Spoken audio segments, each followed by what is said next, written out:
The government star witness in U.S. versus Paul Manafort is back on the stand. Rick Gates, Manafort's longtime business partner, continues his testimony today. Asked yesterday under oath whether he committed any crimes with Mr. Manafort, Gates, who took a plea deal, answered yes.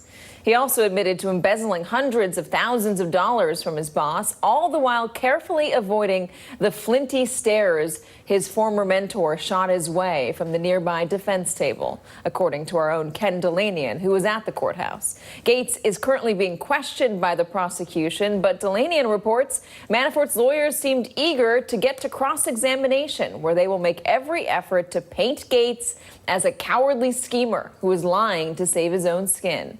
If the day goes as planned, the defense should get that chance today. Joining me from outside the courthouse in Alexandria, NBC News intelligence and national security reporter Ken Delanian. Also joining me, former federal prosecutor Seth Waxman. He's also a partner at Dickinson Wright. Ken, you said it's like a bit of a soap opera in there today. Walk us through what's happening.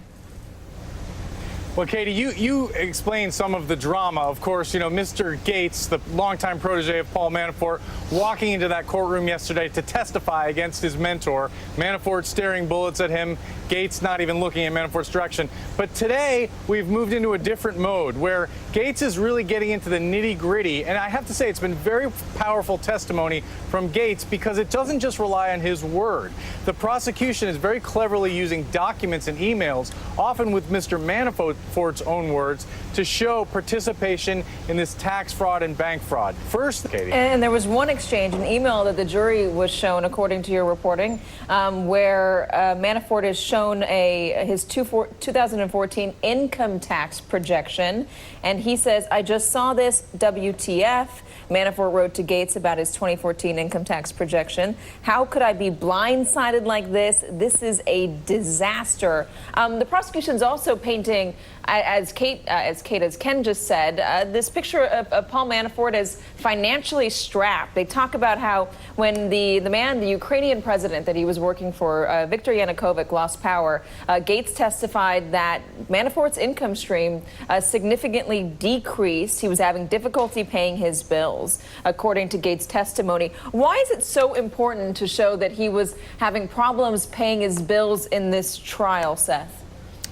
Well, I mean, that's just another motive. I mean, I think there are two big things that we're hearing coming out of the courthouse. The one that you're bringing up now, I mean, this case, as prosecutors would put this on, oftentimes they say it's about greed, that he just wanted more and more money, and that's why he didn't pay his taxes. But now that we're hearing he was in financial distress, that gives him yet another motive, that he was in need of this kind of money. And so when the jurors are hearing this, not only do they have the more common, the greed aspect of a case like this, but now they see the, unnerving need that he had, and that can be telling and very persuasive to a jury. Seth, you tell me if I'm skipping ahead here, but could this be laying the groundwork for how this ties into the Russia probe, how this could tie into the broader question of conspiracy, collusion, coordination? Manafort needed money. Is this Mueller's team potentially trying to paint this portrait and get into the public record of Manafort as a man desperate, which is why it's such a weird, an open question and a weird,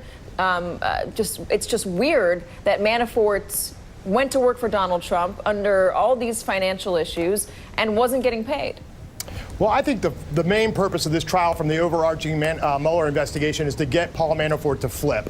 So that's the number one. But the number two is what you point to, which is this background. And what I'll tell you as a former federal prosecutor, I did it for 13 years, conspiracies just don't fall out of the sky in the middle of March of 2016 or June of 2016. There's a history to them. There are relationships, business relationships. There are reasons why the Russians felt comfortable in reaching out to Paul Manafort and possibly the Trump organization as a whole. And these facts, the decade or so of interactions and business transactions with Russian-backed Yugoslavians or others, can be how the formation of a conspiracy comes together. And prosecutors use that in the wider case to kind of build the record, to show jurors how this all came to be. It wasn't something that just dropped out of the sky in 2016. One other point I want to make is there seems to be some drama with Judge Ellis and the prosecution. At one one point, the judge looked at Greg Andres, who is a member of the prosecutorial team, says, "I understand how frustrated you are. In fact, there's tears in your eyes right now." And Andres responds by saying he wasn't crying. The judge looks back at him and says, well, they're watery. Ken, what's going on with the judge and the prosecution? Well, I have to say, Katie, we have not seen any of that behavior from Judge Ellis today, and I'm wondering whether it had anything to do with the media coverage of this tension from yesterday, because you're absolutely right. Up until today, there had been a lot of grumbling from people close to the prosecution that Ellis just wasn't being fair. I mean, he was really holding their feet to the fire, trying to get them to rush through their case, they felt, not letting him allow evidence. But today, we haven't heard a peep from Judge Ellis. I also just want to let you know, Katie, that I've just been told that the prosecution has finished their questioning of Gates, and cross-examination will be happening this afternoon. Also, Katie, there was a reference to Donald Trump. He's not really being mentioned at this trial, but there was a note in a Manafort document that talked about his season tickets to the Yankees, and this is from 2013, and the note said, "Going to Trump next week." And that wasn't mentioned. It was just put up on the screen. We all read it, so just wanted to let people know that happened. Really interesting. No doubt Judge Ellis will be happy that the trial is moving on at a fast clip and that the defense is going to get a chance to cross-examine today. Ken Delaney and Seth Waxman. Gentlemen, thank you very much. Thank you.